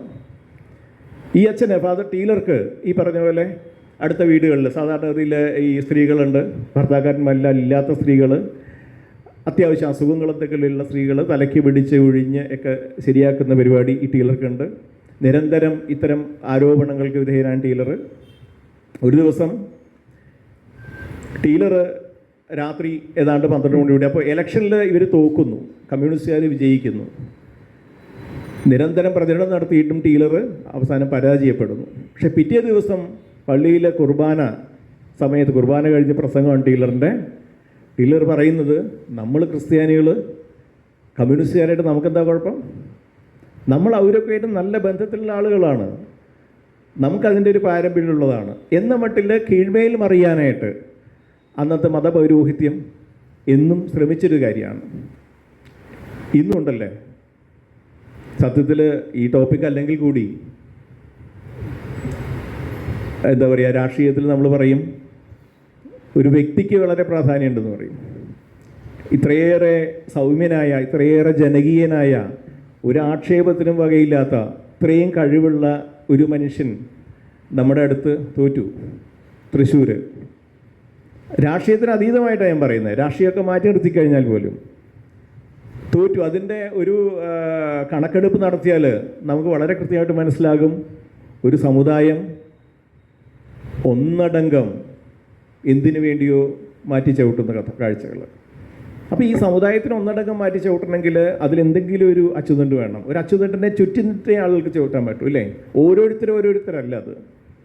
അതിൽ പ്രധാനമായിട്ട് പങ്കുവഹിക്കുന്നത് ഇന്നും ഇത്തരം വെറുക്കപ്പെടേണ്ട മതമേധാവികളാണ് എന്ന കാര്യം വളരെ വ്യക്തമാണ്. എന്തായാലും ഈ ഫാദർ ടീലർ പതുപോലെ രാത്രിയായി അദ്ദേഹത്തിന് ഇങ്ങനെ രാത്രി ചില വീടുകളിൽ പോക്കുണ്ട്. അന്നത്തെ ഇദ്ദേഹം വൈകി പോകാനായിട്ട് അന്നക്കുട്ടി എന്ന് പറയുന്ന ഒരു സ്ത്രീയുടെ വീട്ടിൽ, അന്നക്കുട്ടിയുടെ വീട്ടിൽ ചെല്ലുന്നു. വീട്ടിൽ ചെല്ലുമ്പോൾ 10-11 മണിയായി, പതിവിലും വൈകി. വാതിൽക്ക് മുട്ടുന്നു. അന്നക്കുട്ടിയുടെ അമ്മ കതക് തുറക്കുകയാണ്. അപ്പോൾ അമ്മ നോക്കുമ്പോൾ അമ്മയ്ക്കറിയാം അന്നക്കുട്ടിയുടെ അടുത്ത് ഫാദറുടെ ഇടയ്ക്ക് വരാറുണ്ട്, വന്നാൽ 1-2 മണിക്കൂർ പ്രാർത്ഥനയൊക്കെ കഴിഞ്ഞ് പോകും. ഇവർ കഥ കടച്ച് കിടക്കും. ഇതാണ് പതിവ്. അപ്പോൾ ഇവർ വാതിൽ തുറന്നപ്പോൾ ഒരു ഞെട്ടുകയാണ്. ഫാദറോ, അച്ഛൻ ഇപ്പോഴോ? അപ്പോൾ ആദ്യം വന്നത് അച്ഛനല്ലേ? അച്ഛൻ ആദ്യം വന്നതല്ലേ? ഈ ശബ്ദം കേട്ട് വാതിൽ തുറന്ന് അന്നക്കുട്ടിയും മറ്റൊരാളും പുറത്തേക്ക് വരികയാണ്. അയാളും ഇട്ടുണ്ട് ലോഹ. ഇവരാകെ വിഷമത്തിലായി. 2 അച്ഛന്മാരോ, ദൈവ കർത്താവേ, 2 അച്ഛന്മാർ റാന്തലെടുത്ത് മുഖത്തേക്ക് തെളിക്കുമ്പോൾ ആദ്യം വന്ന അച്ഛൻ്റെ മുഖത്തേക്ക് തെളിക്കുന്നത് ആരാണെന്ന് അറിയാനായിട്ട്. അപ്പോഴാണ് ഇവരുടെ മനസ്സിൽ നിന്ന് വന്ന ചോദ്യമാണ്, അന്തോണി നീയും അച്ഛന്? അന്തോണി കുശിനിക്കാരനായിരുന്നു. അച്ഛൻ്റെ കുശിനിക്കാരനാണ് അന്തോണി. ഈ അന്തോണിയാണ് ആദ്യം വന്നത്. ലോഹ ഇട്ടിട്ട് അന്തോണി വന്നപ്പോൾ, അന്തോണി നീയും അച്ഛനായോടാ എന്ന ചോദ്യം. ഇത് യഥാർത്ഥത്തിൽ ആ ചെറിയ ചെറിയ സംഭവങ്ങളുമായിട്ടല്ല, ഇത് മതപൗരോഹിത്യത്തിൻ്റെ ജീർണത എവിടം വരെ എത്തി എന്നുള്ളതാണ്. ഇത്തരത്തിലുള്ള ഒരുപാട് കഥകളുണ്ട്. ഒരു പാളയംകോടൻ എന്നുള്ള കഥയുണ്ട്, അതിലൊരു ഫാദർ പാളയംകോടൻ. അതുപോലെ എനിക്ക് വളരെ ഇഷ്ടപ്പെട്ടൊരു കുറ്റസമ്മതം എന്നൊരു കഥയുണ്ട്. കുറ്റസമ്മതം ഒരുപക്ഷെ മറ്റതുപോലെ ഇപ്പോൾ അന്തോണി നിയമച്ഛനായുടെ പോലെ ആളുകൾക്ക് അറിയാത്തൊരു കഥയാണ് കുറ്റസമ്മതം. കുറ്റസമ്മതത്തിൽ ബിഷപ്പിനെ കാണാനായിട്ടൊരു കൃഷിക്കാരൻ, പാവം കൃഷിക്കാരൻ വരികയാണ് ബിഷപ്പിൻ്റെ അടുത്ത് പരാതി പറയാനായിട്ടാണ്. ബിഷപ്പിന് സമയമില്ല, ഈ പാവപ്പെട്ട കൃഷിക്കാരനെ കാണാൻ സമയമില്ല. ബിഷപ്പിൻ്റെ സെക്രട്ടറി ആട്ടി ഓടിക്കുകയാണ് പലപ്പോഴും. ഇന്ന് പറ്റില്ല, നാളെ വാ, നാളെ പറ്റില്ല, മറ്റന്നാൾ വാ എന്നുള്ളതിൽ. ഇയാൾ ഭക്ഷണം പോലും കഴിക്കാനാവാതെ അവിടെ നിൽക്കുക. ഇടയ്ക്കൊരു സമയത്ത് ബിഷപ്പിൻ്റെ ജനലിൽ കൂടി വലിച്ചെറിയുന്ന ഭക്ഷണത്തിൻ്റെ അവശിഷ്ടങ്ങൾ, ബിഷപ്പുമാർ കഴിക്കുന്ന ഭക്ഷണം എല്ലാവർക്കും അറിയാം, അല്ലേ? നമുക്കൊക്കെ അറിയാവുന്നതാണ്, അനുഭവങ്ങളുള്ളതാണ്. നല്ല ഭക്ഷണം മാത്രമേ ഉള്ളൂ, സൂപ്പിൽ തുടങ്ങി അങ്ങനെ പോകുന്നതാണ്. ഇയാൾ എന്നിട്ട് ഒരു എല്ലിൻ കഷ്ണം എടുത്ത് അതിൽ നിന്ന് അതിനകത്തുനിന്ന് മജ്ജ ഊറ്റി, അത് വിശന്ന് സഹിക്കാൻ വയ്യാതെ ഈ കൃഷിക്കാരൻ അങ്ങനെ ഒരു അനുഭവം പറയുന്നുണ്ട്. സാറിന് ബിഷപ്പിനെ കാണാൻ സാധിക്കും. ലാസ്റ്റ് ബിഷപ്പ് ചോദിക്കുമ്പോൾ സെക്രട്ടറി പറയുന്നത് അത് വികാരിയച്ഛൻ്റെ കത്തോടുകൂടി വരണം. ഈ കൃഷിക്കാരൻ വന്നത് വികാരിയച്ഛനെ കുറിച്ച് കംപ്ലൈൻറ്റ് പറയാനാണ്. വികാരിയച്ഛൻ സ്വന്തം മകളെ ഉപദ്രവിക്കുന്നതുമായിട്ട് ബന്ധപ്പെട്ട് പരാതിപ്പെടാനാണ് ഈ പാവപ്പെട്ട കൃഷിക്കാരൻ വന്നുകൊണ്ടിരിക്കുന്നത്. അപ്പോൾ അവസാനം ബിഷപ്പ് പറയുന്നത് വികാരിയച്ഛൻ്റെ ഒപ്പോടുകൂടി വേണം വരാൻ എന്നായി. ഇത് നാട്ടിലിറങ്ങിയതോടെ വികാരിയച്ഛൻ എതിർപ്പായി. പിന്നെ അച്ഛന്മാർ വിചാരിച്ചിട്ട് എളുപ്പത്തിൽ ചെയ്യാവുന്നൊരു കാര്യം പള്ളിക്കുറ്റം, അല്ലേ? പള്ളിക്കുറ്റം എന്നല്ലേ പറയുക? പള്ളിക്കുറ്റം ചുമത്തുക, ഇതിൽ നിന്ന് പുറത്താക്കുക, യാതൊരു രീതിയിലുള്ള ബന്ധങ്ങളും ഇല്ലാത്തൊരു അവസ്ഥയിലേക്ക് കൊണ്ടുപോവുക, അത്തരത്തിലേക്ക് കൊണ്ടുപോവുകയാണ് ഈ കൃഷിക്കാരനെ. അതിലും നിന്നില്ല, വികാരിയച്ഛൻ്റെ ശത്രുത കൂടി. വികാരിയച്ഛൻ ഇയാൾക്കെതിരെ കള്ളക്കേസ് കൊടുത്തു കോടതിയിലെത്തിയപ്പോൾ എന്ത് പറ്റിയെന്ന് വെച്ചാൽ, ഈ കൃഷിക്കാരൻ്റെ വക്കീൽ അത്യാവശ്യം എടുക്കനായിരുന്നു. ഈ വക്കീലിൻ്റെ ക്രോസ് വിസ്താരത്തിൽ വികാരിയച്ഛൻ അടിപതറി. ഇദ്ദേഹത്തിൻ്റെ ഒരു ചോദ്യമുണ്ട്, വളരെ രസകരമായൊരു ചോദ്യമാണ്. അതിങ്ങനെയാണ്: ഇല്ലാത്ത ചിലതിൻ്റെ പേരിൽ ജനതയുടെ ബുദ്ധിയെ ചൂഷണം ചെയ്യുകയും വിയർക്കാതെ അവരുടെ മുതൽ അപഹരിച്ചു തിന്നുകയും ചെയ്യുന്ന ഒരു ഉപജാപക സംഘം ഉണ്ടെന്നിരിക്കട്ടെ, അവർക്ക് എന്ത് ശിക്ഷയാണ് കൊടുക്കേണ്ടത്? ഈ ചോദ്യത്തിൽ അച്ഛൻ അടിപതറി. ഈ വിവരം ബിഷപ്പ് വിളിക്കുന്നു. അപ്പോൾ ബിഷപ്പിന് വലിയ വേണ്ടപ്പെട്ട ആളാണ് വികാരിയച്ഛൻ. കാരണം സ്ഥിരമായിട്ട് ബിഷപ്പ് ഹൗസിലേക്ക് ആവശ്യത്തിലേറെ ചോദിക്കുന്ന എന്തും കൊടുക്കുന്ന ആളാണ് വികാരിയച്ഛൻ. ബിഷപ്പ് വിളിക്കുന്നു. ബിഷപ്പിന് ദേഷ്യം കൊണ്ട് പൊട്ടിത്തെറിക്കുകയാണ് ബിഷപ്പ് ഈ വികാരിയച്ഛൻ്റെ അടുത്ത്. വികാരിയച്ഛനോട് ബിഷപ്പ് ചോദിച്ചു, നിന്നെ സൃഷ്ടിച്ചത് ആരാണ്? ദൈവത്തെ സൃഷ്ടിച്ചതോ? ദൈവം തന്നെ ഉണ്ടായി എന്ന മട്ടിൽ വികാരിയച്ഛൻ മറുപടി. അപ്പോൾ ബിഷപ്പ് പറയുക, മഠയാ, ഈ ദൈവത്തെ സൃഷ്ടിച്ചതും നമ്മൾ തന്നെ. ഇത് നമ്മൾ അതിന് ശേഷമില്ലേ വയലാറ് പാട്ടായിട്ടും വന്നാണ്, ദൈവത്തെ സൃഷ്ടിച്ചത് നമ്മൾ തന്നെ എന്ന് ബിഷപ്പ് വികാരിയച്ഛനോട് പറയുകയാണ്. ആ ദൈവത്തെ സംരക്ഷിക്കേണ്ട ഉത്തരവാദിത്വം നമുക്കാണ്. അതിൽ ഒരു വാചകം കൂടി പറയുന്നുണ്ട്, അദ്ദേഹത്തെ രക്ഷിക്കേണ്ടത്, അതായത് ദൈവത്തെ സൃഷ്ടിച്ചത് നാം തന്നെയാണ്, അദ്ദേഹത്തെ രക്ഷിക്കേണ്ടത് നാമാണ്. മനുഷ്യൻ്റെ അജ്ഞതയുടെയും ഭീതിയുടെയും അപ്പുറത്ത് നിൽക്കുന്ന ഈശ്വരനാണ് നമ്മുടെ ചോറ്. ഒരു ബിഷപ്പ് പറയുന്നതായിട്ട് പൊൻകുന്നം വർക്കി പറയുന്ന വാക്യമാണ്. ഇന്ന് ഇക്കാലത്ത് ഇങ്ങനെയൊക്കെ എഴുതുക എന്നൊക്കെ പറഞ്ഞാൽ, അല്ലേ, ആലോചിക്കാൻ പോലും പറ്റില്ല.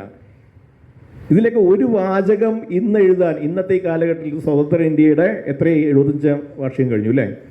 ഇത്രയും നാൾ കഴിഞ്ഞിട്ട് ഇന്ന് നമ്മുടെ സമൂഹത്തിൽ ഇത്തരത്തിലൊരു വാചകം എഴുതാൻ കെൽപ്പുള്ള ഒരു എഴുത്തുകാരനോ, അല്ലെങ്കിൽ അങ്ങനെ ഒരു വാചകം എഴുതിയാൽ അദ്ദേഹത്തെ സംരക്ഷിക്കാൻ പറ്റുന്നൊരു സമൂഹമോ നമുക്കില്ല എന്നുള്ളതാണ് സത്യം. എന്തായാലും ഈ അച്ഛൻ ബിഷപ്പിൻ്റെ ശകാരം കേട്ടു. ബിഷപ്പ് അതിൽ നിന്ന് സസ്പെൻഡ് ചെയ്യുന്നു, വികാരിയച്ഛനെ സസ്പെൻഡ് ചെയ്യുന്നു. അച്ഛൻ തിരിച്ചു പോകുന്നു. അച്ഛനാകെ വലിയൊരു മാനസിക പ്രശ്നത്തിലേക്ക് കടക്കുന്നു. ഒരു കുറ്റസമ്മതത്തിൻ്റെ തലത്തിലേക്ക് വികാരിയച്ഛൻ പോവുകയാണ്. അങ്ങനെ വികാരിയച്ഛൻ ഈ അവസാനം ഇവരുടെ കൃഷിക്കാരൻ്റെ വീട്ടിൽ ചെല്ലുന്നു. വീട്ടിൽ ചെന്ന് അവരോട് മാപ്പ് പറയുന്ന രീതിയിൽ പറയുകയാണ്. അതിലും രസകരമായ ചില വാചകങ്ങൾ അദ്ദേഹം പറയുന്നത്, അദ്ദേഹം ലോഹ ഊരിയാണ്. അവസാനം ലോഹ ഊരിയിട്ട് അദ്ദേഹം പറയുന്നത്, കുറഞ്ഞ പക്ഷം 4 പേർക്കെങ്കിലും ശരിയായി വസ്ത്രം ധരിക്കാനുള്ള വകയാണ് ഞാനീ കളയുന്നത്. ഒരു ലോഹ, അന്നത്തെ കാലം കേട്ടോ, ഇന്നല്ല. ഒരു ഉടുപ്പ് വർഷത്തിലൊരിക്കൽ മാത്രം ഇടുന്ന ഭൂരിഭാഗം ജനങ്ങളുടെ സമയത്താണ് ഈ പറയുന്നത്. 4 പേരുടെ എങ്കിലും വസ്ത്രക്ഷാമം തീർക്കാവുന്ന ലോഹ ഇതാ ഞാൻ ഊരുന്നു. മറ്റൊന്ന്, അന്യൻ്റെ ആഹാരവും വസ്ത്രവും പ്രയത്നഫലവും ചൂഷണം ചെയ്യുന്ന നികൃഷ്ട ജീവിതത്തിൽ നിന്നുള്ള എൻ്റെ മുക്തിയാണിത്. നികൃഷ്ട ജീവി എന്നൊക്കെ പണ്ട് നമ്മൾ വലിയ പ്രചാരണ കോലാഹലമൊക്കെ ഉണ്ടായതാണ് നികൃഷ്ട ജീവി എന്നൊരു പ്രയോഗത്തിൽ.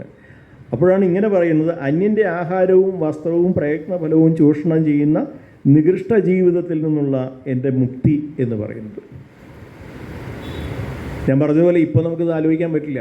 ഇപ്പോൾ ഫ്രാങ്കോ ജയിൽ മോചിതനായപ്പോൾ 100 കണക്കിന് വിശ്വാസികളെന്ന് അവകാശപ്പെടുന്നവരാണ് അദ്ദേഹത്തെ മാലയിട്ട് സ്വീകരിച്ചതും ആഹ്ലാദ നൃത്തം ചവിട്ടിയതും.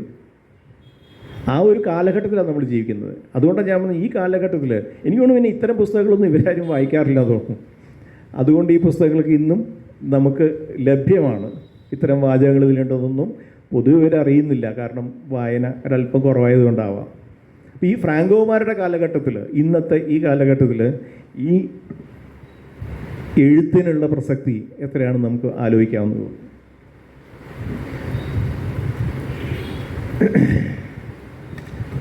അതുപോലെ അദ്ദേഹത്തിൻ്റെ നാടകങ്ങളെക്കുറിച്ച് കൂടുതൽ പറയാത്ത നാടകങ്ങൾ എനിക്ക് പലതും വായിക്കാൻ കഴിഞ്ഞിട്ടില്ല, പലതും കിട്ടുന്നില്ല എന്നുള്ളൊരു വസ്തുതയാണ്, നമുക്കൊരു ആവശ്യമാണ്. അൾത്താര പോലുള്ള നാടകം, അൾത്താര സിനിമയും കൂടി ആക്കിയതാണ്, അൾത്താര സിനിമയായതാണ് അൾത്താര നാടകം.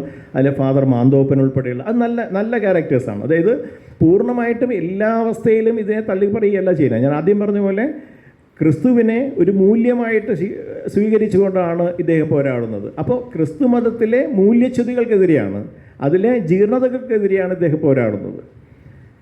അതിലെ മറ്റൊരു നാടകത്തിൽ, വഴി തുറന്ന നാടകത്തിൽ ഒരു കൊച്ചച്ഛൻ പറയുന്നുണ്ട്, ക്രിസ്ത്യാനിത്വം ആചാരങ്ങളിലല്ല കർമ്മങ്ങളിലാണ്, അത് നീ എന്നെ പഠിപ്പിച്ചു. ജെയിംസ് എന്ന കഥാപാത്രത്തിൽ പറയും, ജെയിംസ് നീ എന്നെ അത് പഠിപ്പിച്ചു, ഇന്നു മുതൽ ഞാനൊരു പുതിയ മനുഷ്യനാവുകയാണ്. ക്രിസ്ത്യാനിറ്റി എന്ന് പറയുന്നത് ആചാരങ്ങളിലല്ല കർമ്മങ്ങളിലാണെന്നുള്ളത്. ഏതിന് ബാധകം അതല്ലേ? ക്രിസ്ത്യാനിറ്റിക്ക് മാത്രമല്ല, അത് ഹിന്ദുക്കൾക്കോ മുസ്ലിങ്ങൾക്കോ എല്ലാ മതവിഭാഗങ്ങളും അതിൽ വിശ്വസിക്കുന്നവർക്കും ബാധകമാണ്. ആചാരങ്ങളിലല്ല കാര്യം, കർമ്മങ്ങളിലാണ് കാര്യം. പക്ഷേ മറിച്ച് തിരിച്ചാണ് നമ്മളുടെ സമൂഹത്തിലെ വലിയൊരു വിഭാഗം കൊണ്ടു നടക്കുന്നത്. ആചാരങ്ങളാണ്. ആചാരങ്ങളെ മുറുകെ പിടിച്ചുകൊണ്ട്, ആചാരങ്ങളെ സംരക്ഷിച്ചുകൊണ്ട് ദൈവങ്ങളെ സംരക്ഷിച്ച് നിർത്തുക. ദൈവങ്ങൾ നമ്മളെ സംരക്ഷിക്കാനുള്ളതാണ്, സർവശക്തനാണ് എന്ന ചിന്തയിൽ നിന്ന് മാറിയിട്ട് ഈ ദൈവങ്ങളെ സംരക്ഷിക്കുന്ന ഉത്തരവാദിത്വം ഏറ്റെടുത്തുകൊണ്ട് നടക്കുന്ന കുറേ കപട വിശ്വാസികളാണ് നമ്മുടെ സമൂഹത്തിലെ ഇന്നത്തെ ശാപം എന്ന് പറയാതെ വയ്യാതെ. ഇങ്ങനെയാണ് രണ്ടാമതൊരു വിഭാഗം പോകുന്നത്. ഇപ്പം നമ്മൾ രണ്ട് വിഭാഗവും ഏകദേശം പോയി. നമ്മൾ ഭരണവർഗത്തിനെതിരെ, അതുപോലെ ജാതി പള്ളി മേധാവികൾക്കെതിരെ ഉള്ളത് പോയി. പിന്നെ മൂന്നാമത്തെ ഒരു അവസ്ഥയാണ് ഞാൻ ആദ്യം പറഞ്ഞത്, മനുഷ്യ മനസ്സിൻ്റെ ഏറ്റവും ആർദ്രമായ തലങ്ങളെ സ്പർശിച്ചുകൊണ്ടുള്ള രചനകൾ. അവിടെയാണ് ഒരുപക്ഷെ ഇന്നും മലയാളത്തിലെ ഏറ്റവും മികച്ച 10 ചെറുകഥകൾ എടുത്താൽ അതിലൊന്ന് ശബ്ദിക്കുന്ന കലപ്പ തന്നെയായിരിക്കും. മിക്കവാറും പല നിരൂപകന്മാർ അഭിപ്രായപ്പെട്ടൊരു സംഗതിയാണ് ഈ പറയുന്നത്. ശബ്ദിക്കുന്ന കലപ്പ എന്ന ഒരു വളരെ ചെറിയൊരു കഥ. ഇതിൻ്റെ ഒരു മറ്റു പ്രത്യേകത, പല വിദേശ ഭാഷകളിലേക്കും തർജ്ജമ ചെയ്യപ്പെട്ട കൃതിയാണ്. 1861 മുതൽ 1928 വരെ ഇന്ത്യയിലെ 34 ചെറുകഥകൾ, ഇന്ത്യയിലെ പല ഭാഷകളിൽ നിന്നുള്ള 34 ചെറുകഥകൾ ക്രോഡീകരിച്ചുകൊണ്ട് ഒരു W.A. ഒർലി എന്നൊരു ജർമ്മൻ സാഹിബ് ജർമ്മനിയിലേക്കത് ഒരു പുസ്തകമായിട്ട് രൂപപ്പെടുത്തിയിരുന്നു. 34 ചെറുകഥകൾ അക്കാലത്ത് നിലവിലുണ്ടായിരുന്ന ഭാഷകളിൽ ഇന്ത്യയിൽ. അതിൻ്റെ പേര് ശ്രദ്ധിക്കേണ്ടതാണ്. ആ പുസ്തകത്തിൻ്റെ പേര് ശബ്ദിക്കുന്ന കലപ്പ, ഇന്ത്യ ഏറ്റവും മികച്ച സമകാലീന ഗ്രന്ഥകാരന്മാരുടെ കഥകളിലൂടെ. ഇതാണ് ആ പേര്. ആ പുസ്തകത്തിൻ്റെ പേര് ശബ്ദിക്കുന്ന കലപ്പ എന്നാണ്. ശബ്ദിക്കുന്ന കലപ്പ, ഇന്ത്യ ഏറ്റവും മികച്ച സമകാലീന ഗ്രന്ഥകാരന്മാരുടെ രചനകളിലൂടെ എന്നതാണ് പുസ്തകം. അത് വായിക്കാത്തവരാരെങ്കിലും ഉണ്ടെങ്കിൽ ഉറപ്പായിട്ടും അത് വായിക്കണം. ശബ്ദിക്കുന്ന കലപ്പ ആരെങ്കിലും ഇതിനകത്തുണ്ടെങ്കിൽ. കാരണം കണ്ണൻ എന്ന കാളയും ഔസേപ്പ് ഏട്ടൻ എന്ന കൃഷിക്കാരൻ തമ്മിലുള്ള ആത്മബന്ധത്തിൻ്റെ കഥയാണ്. ജയരാജ് ഒരു സിനിമയാക്കിയിട്ടുണ്ട്, ഹ്രസ്വചിത്രമാക്കിയിട്ട്. ജയരാജ് കണ്ടിട്ടുണ്ടോ? അത് യൂട്യൂബിലുണ്ട്. ജയരാജ് ഒരു ഹ്രസ്വചിത്രമാക്കിയിട്ട് എനിക്കൊന്ന് 10-12 മിനിറ്റിൽ തീരുന്ന ഒരു കഥയായിട്ട്, ഇതേ പേരിൽ ശബ്ദിക്കുന്ന കലപ്പ എന്നുള്ള പേരിൽ.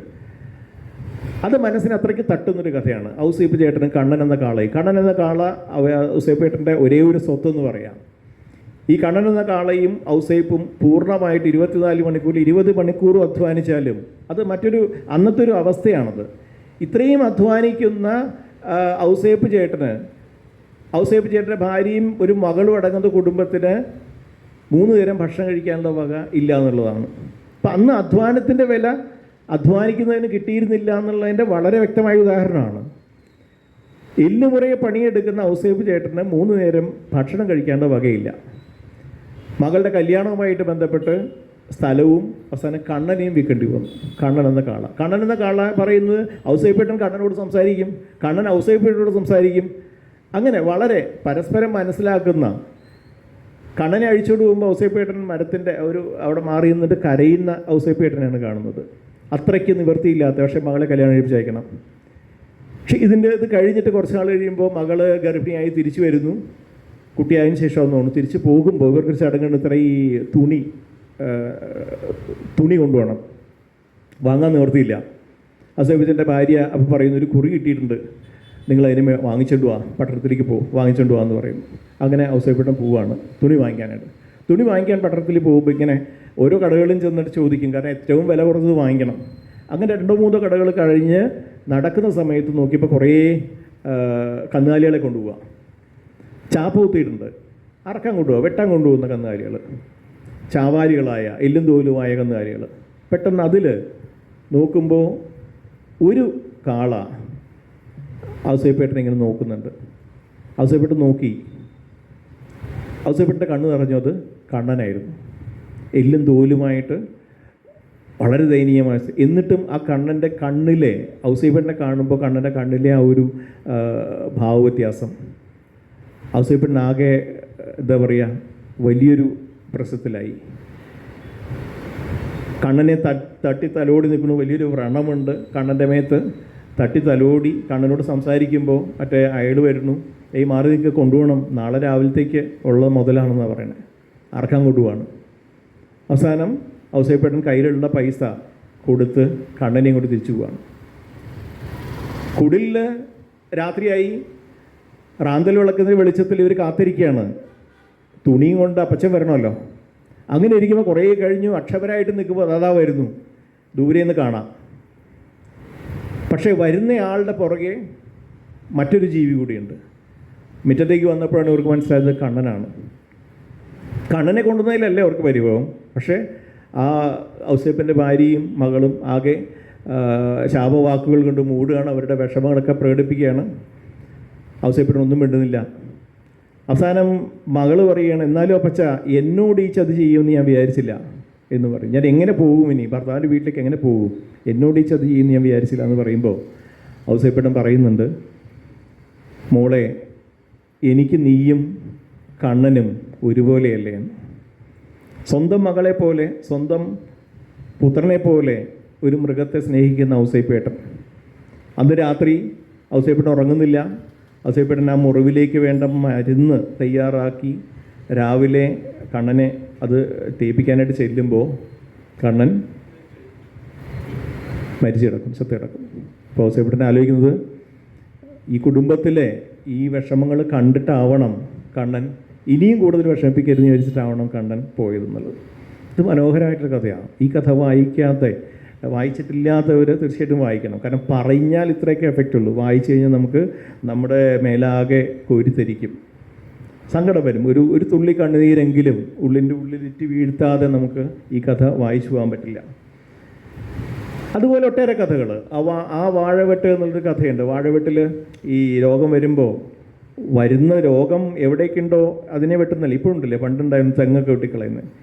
ആകെ 10, 20, 30 വാഴകൾ മാത്രമുള്ള കൃഷിക്കാരുടെയൊക്കെ വാഴകൾ മുഴുവൻ വെട്ടിക്കളയുന്ന അവസ്ഥ.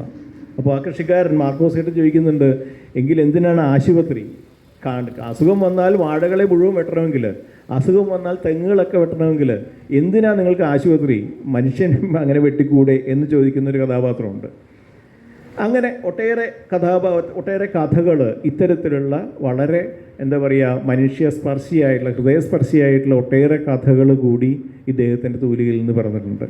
അതുകൊണ്ട് ഞാൻ പറഞ്ഞത്, ഇദ്ദേഹത്തിൻ്റെ ജീവിതത്തിൽ ഇദ്ദേഹം അഭിമുഖീകരിച്ചിട്ടുള്ള, അദ്ദേഹം കണ്ടിട്ടുള്ള എല്ലാ കാര്യങ്ങളും അതിൽ വരുന്നുണ്ട്. അതുകൊണ്ടാണ് പൊൻകുന്നമർക്കി പറയുന്നത്, ഞാൻ കഥയെഴുത്തുകാരനായതല്ല, നിങ്ങൾ എന്നെ കഥയെഴുത്തുകാരനാക്കി മാറ്റിയതാണെന്ന് പറയുന്നത്. കാരണം ഏറ്റവും അടിസ്ഥാന വർഗത്തിൻ്റെ കൂടെ, അവരുടെ കൂടെ നിന്ന് പണിയെടുക്കുന്നവൻ്റെ, അധ്വാനിക്കുന്നവൻ്റെ, ദാരിദ്ര്യം അനുഭവിക്കുന്നതിൻ്റെ കൂടെ നിന്ന് ഞാൻ അവരുടെ രൂപവും ഭാവവും പ്രദർശിപ്പിക്കാൻ ഒരുങ്ങിയപ്പോൾ നിങ്ങളിൽ ചിലരെന്നെ കലാകാരനായി അംഗീകരിച്ചു, കഥാകാരനായി അംഗീകരിച്ചു എന്നാണ് അദ്ദേഹം തന്നെ പറയുന്നത്. സമയം പോകുന്നുണ്ടല്ലേ, പെട്ടെന്ന് അവസാനിപ്പിക്കും. അതുപോലെ മറ്റ് ഒരുപാട് മേഖലകളിൽ പുരോഗമന സാഹിത്യ സംഘം രൂപീകരിക്കുന്നു. പ്രസാധകരുടെ മേഖലകളിലെ വിഷയങ്ങൾ അതിൽ അദ്ദേഹം ഇടപെടുന്നു. അന്നത്തെ ഇദ്ദേഹത്തിൻ്റെ സന്തത സഹകാരികൾ എന്ന് പറയുന്നത് വളരെ പ്രതിഭാധനരായിട്ടുള്ള ആളുകളാണ്. Thakazhi, Basheer, S K Pottekkatt, M P Paul, അങ്ങനെ ഒരുപാട് പേര്, മഹാരഥന്മാരായിട്ടുള്ള ഒരുപാട് പേരാണ്. ഇതിലേറ്റവും അത്ഭുതപ്പെടുന്നൊരു കാര്യം എന്താണെന്ന് വെച്ചാൽ, തകഴിയെ പോലെ, എസ് കെ പൊറ്റക്കാടിനെ പോലെയുള്ള ഒരുപാട് പേരുണ്ടെങ്കിലും ജീവിതത്തിൽ ഒരു നോവൽ പോലും എഴുതാത്ത ഒരു കഥാകൃത്താണ് പൊൻകുന്നം വർക്കി. ഇവരുടെയൊക്കെ വലിയ വലിയ നോവലുകൾ വരും. പൊൻകുന്നവരുടെ എല്ലാം ചെറിയ കഥകളാണ്.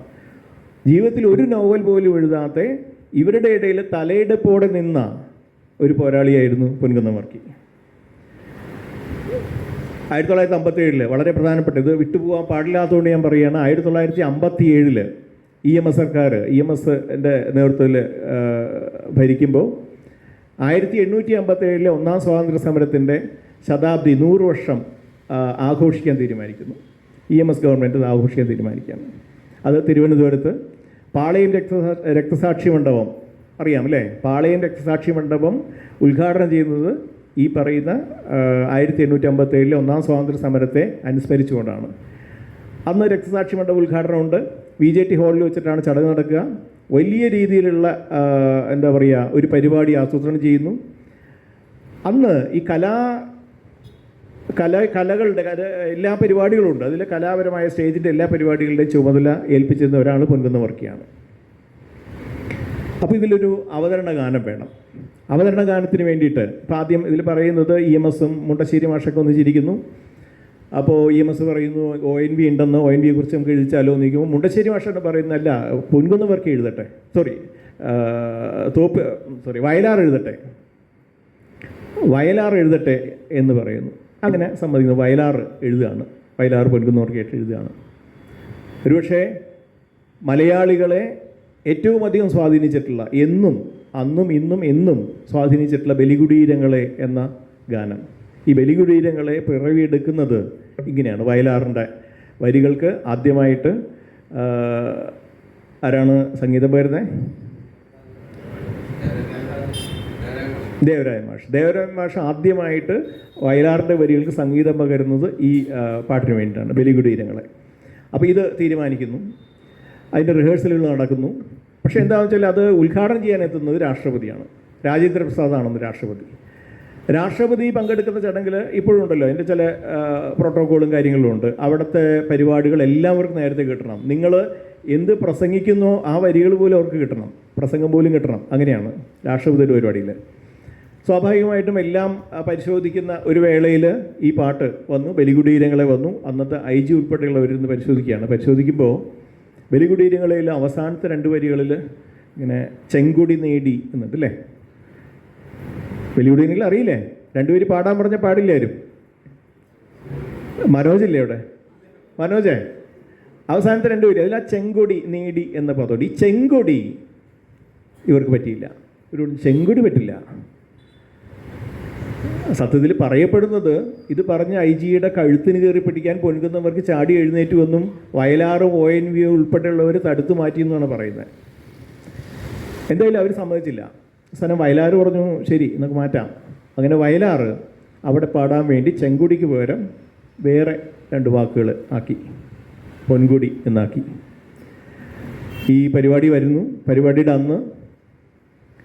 അന്ന് നാടക ഗാനം ഈ പാടുന്നതിൽ നമ്മുടെ ജോസ് പ്രകാശൊക്കെ ഉണ്ട്. ജോസ് പ്രകാശ്, അതുപോലെ തന്നെ കവിയൂർ പൊന്നമ്മ, അങ്ങനെ ഒരുപാട് പേര്, ജോർജ് ഉൾപ്പെടെയുള്ള ആളുകൾ, 10-60ഓളം പേരാണ് പാടുന്നത്. ഈ പാട്ടിന് കയറുന്നതിന് തൊട്ട് മുമ്പ് ജോസ് പ്രകാശ് ഉൾപ്പെടെയുള്ളവരെ പൊൻകുന്നം വർക്കി വിളിച്ചു എന്ന് പറയുന്നത്. വിളിച്ചിട്ട് പറഞ്ഞു ചെങ്കൊടി അവിടെ വെട്ടി ശരി, പക്ഷെ ഇവിടെ നിങ്ങൾ പാടുമ്പോൾ ചെങ്കൊടിയുടെ സ്ഥാനത്ത് ചെങ്കൊടി തന്നെ വേണം, ഇല്ലെങ്കിൽ താഴെ ഇറങ്ങി കഴിഞ്ഞാൽ മുട്ടുകാലി എലി ഓടിക്കുന്നു പറഞ്ഞതാണ് പൊൻകുന്നം വർക്കി. ഇത് ചരിത്രം കേട്ടോ. ചെങ്കൊടി എന്നുള്ള വാക്ക് മാറ്റി പാടിയാൽ മുട്ടുകാലി എലി ഓടിക്കും എന്ന് ആണത്തത്തോടെ പറഞ്ഞ് ചെങ്കൊടി തന്നെ പാടിച്ച ആളുടെ പേരാണ് പൊൻകുന്നം വർക്കി. അങ്ങനെ പൊൻകുന്നം വർക്കിയുടെ ഒരുപാട് സവിശേഷതകൾ. ഇപ്പോൾ പാലയിൽ നമ്മുടെ എന്താ പറയുക, വിമോചന സമരം, കുപ്രസിദ്ധമായ വിമോചന സമരം നടക്കുന്ന സമയത്ത് പാലയിലൊരു വലിയൊരു ഫംഗ്ഷൻ നടക്കുകയാണ്. കതിര് കാണാക്കിളി എന്ന നാടകം അവിടെയാണ് അവതരിപ്പിക്കുന്നത്. അതിനും രസകരമായ സത്യം, ഈ ഏതാണ് അപ്പോൾ പാട്ട്, ചക്കരപ്പന്തലിൽ തേൻമഴ പൊഴി ഇല്ലേ, ആ ഗാനം കേട്ടിട്ടുണ്ട്. നമ്മുടെയൊക്കെ ധാരണ, എന്നെ ധാരണ എങ്ങനെയായിരുന്നു കേട്ടോ, ചക്കരപ്പന്തലിൽ തേൻമൊഴി വീഴുന്നത് KPSCയുടെ നാടകം, KPSCയുടെ പാട്ടായിട്ടാണ്. പക്ഷേ യഥാർത്ഥത്തിൽ ഈ കതിര കാണാൻ കിളിക്ക് വേണ്ടി രചിച്ച പാട്ടാണ്. അവിടെയാണ് ഇത് ആദ്യമായിട്ട് അവതരിപ്പിച്ചത്. പിന്നീടാണ് ഇത് KPSCയിലേക്ക് മാറുന്നത്.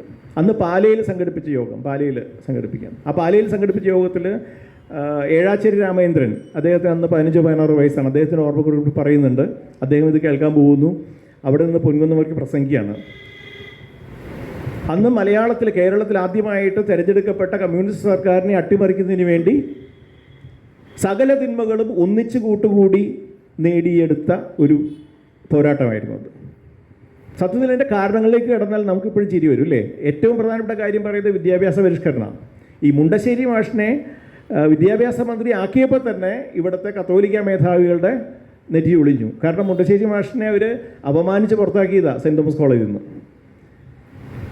അദ്ദേഹം കൊണ്ടുവന്ന ഒരു ബില്ല് അധ്യാപക നിയമനത്തിന് PSCക്ക് വിടാനാണ്, സർക്കാരിന് വിടാൻ തീരുമാനിച്ച ആ ഒരൊറ്റ ബില്ലിനെ ചൊല്ലിയാണ് ഇതിൻ്റെ തുടക്കം. പിന്നീട് പലതായി, NSSകാർ കയറി, മന്നത്ത് പിണറാവും കയറി, പലരും കയറി അതിനകത്ത്. ഇവരെല്ലാം ഒന്നിച്ചു നിന്നു. എല്ലാ എന്താ പറയുക, ക്ഷുദ്രശക്തികളും എന്ന് തന്നെ പറയാം, ക്ഷുദ്രശക്തികളും ഒന്നിച്ചു നിന്ന് പോരാടിയതാണ് ഈ പറയുന്ന കുപ്രസിദ്ധമായ. അന്ന് അദ്ദേഹം അവിടെ പ്രസംഗിക്കുന്നതിൽ ഒരു വരി മാത്രം അദ്ദേഹം പറയുന്നുണ്ട്. യേശു ക്രിസ്തുവിനെ കുറ്റം പറയുന്നത്. ഇവർ പറയുന്നത് ക്രിസ്തുദേവൻ്റെ മണം എന്താണ്?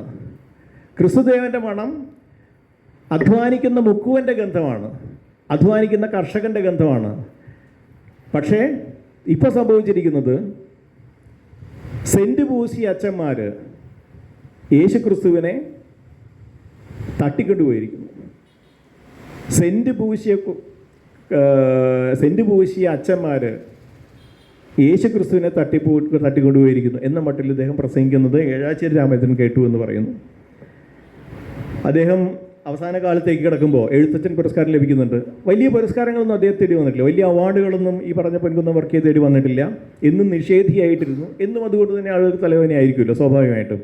എഴുത്തച്ഛൻ പുരസ്കാരം ലഭിക്കുന്നു. എഴുത്തച്ഛൻ പുരസ്കാരം ലഭിച്ചത് അദ്ദേഹത്തെ വീട്ടിൽ പോയി കണ്ട് പറയുന്ന ഘട്ടത്തിൽ, അന്നത്തെ പ്രായമായി, ഒരു 60-65 വയസ്സിന് ശേഷം പുള്ളി അത്രമാത്രമൊന്നും എഴുത്തിലേക്ക് സജീവമായിരുന്നില്ല, ആനുകാലിക ലേഖനങ്ങളും ഒക്കെ ആയിട്ടായിരുന്നു ഇരുന്നത്. അത് അദ്ദേഹത്തിന് ഇങ്ങനെ പുരസ്കാരം കിട്ടിയത് പറയുമ്പോൾ അദ്ദേഹത്തിൻ്റെ ആദ്യത്തെ പ്രതികരണം എന്താണെന്നറിയോ? ഞാനൊരു മൂർഖനാണ്, അവാർഡ് തന്നെ എന്നെ ചേരയാക്കാൻ നോക്കണ്ട എന്നാണ് പൊൻകുന്നവർക്ക് പറയുന്നത്. കേട്ട് നിന്നവർ അത്ഭുതപ്പെട്ട് നിൽക്കുകയാണ്. ഞാനൊരു മൂർഖനാണ്, അവാർഡ് തന്നെ ചേരയാക്കാൻ നോക്കണ്ട എന്ന് പറഞ്ഞു. ആദ്യമായിട്ട് എഴുത്തച്ഛൻ പുരസ്കാരം തിരുവനന്തപുരത്തിന് പുറത്ത്, സെൻട്രൽ ഹാളിൽ, തിരുവനന്തപുരത്താണ് നടക്കുക. അതിൻ്റെ ഒരു ചടങ്ങ് അങ്ങനെയാണ്. അവിടെ വെച്ച് ഇദ്ദേഹം പറഞ്ഞില്ല, ഞാൻ അങ്ങോട്ടേക്കൊന്നുമില്ല, ഇങ്ങോട്ട് വന്ന് എനിക്ക് തന്നാൽ ഞാൻ വാങ്ങിക്കും. അങ്ങനെ പാമ്പാടിയിൽ വലിയൊരു എന്താ പറയുക ഫംഗ്ഷനാക്കി വെച്ചുകൊണ്ടാണ് ഈ പരിപാടി നടത്തുന്നത്. അന്ന് E.K.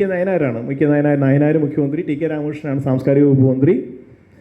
അവർ ഇവിടെ കൊണ്ടുവന്നിട്ടാണ് അദ്ദേഹത്തിന് ഈ പുരസ്കാരം നൽകുന്നത്. 82 ആ കാലഘട്ടത്തിലായിരിക്കണം. എന്തായാലും ഞാൻ ദീർഘിപ്പിക്കുന്നില്ല, കുറേ ആയിന്ന് എനിക്കറിയാം. അതുകൊണ്ട് പൊൻകുന്നം വർക്കിയെ അനുസ്മരിക്കുമ്പോൾ നമുക്ക് ഇത്ര മാത്രമേ പറയാൻ പറ്റൂ. ആക്ടിവിസത്തെ എഴുത്തായിട്ടും എഴുത്തിനെ ആക്ടിവിസത്തുമായിട്ടും കണ്ട ഒരു പ്രതിഭാധനായ പൊൻകുന്നം വർക്കി, അദ്ദേഹത്തെ വായിച്ചുകൊണ്ടല്ലാതെ, അദ്ദേഹത്തിൻ്റെ കൃതികളിലൂടെ സഞ്ചരിച്ചുകൊണ്ടല്ലാതെ, അദ്ദേഹത്തിൻ്റെ ജീവിതത്തിലൂടെ സഞ്ചരിച്ചുകൊണ്ടല്ലാതെ മലയാളത്തിലെ സാഹിത്യത്തിനോ മലയാള രാഷ്ട്രീയത്തിനോ മുന്നോട്ട് പോകാനാവില്ല. പൊൻകുന്നം വർക്കി എന്ന ആ ഒരു എന്താ പറയുക, നമ്മളുടെയൊക്കെ മുൻപിൽ നിൽക്കുന്ന വലിയൊരു ബിംബത്തിന് മുന്നിൽ അദ്ദേഹത്തിൻ്റെ ആ സ്മരണകൾക്ക് മുമ്പിൽ ആദരവോടെ തലകുനിച്ചുകൊണ്ട് ഞാൻ ഇന്നത്തെ ഈ പ്രഭാഷണം അവസാനിപ്പിക്കുന്നു. എന്നെ കേട്ട എല്ലാവർക്കും നന്ദി, നമസ്കാരം.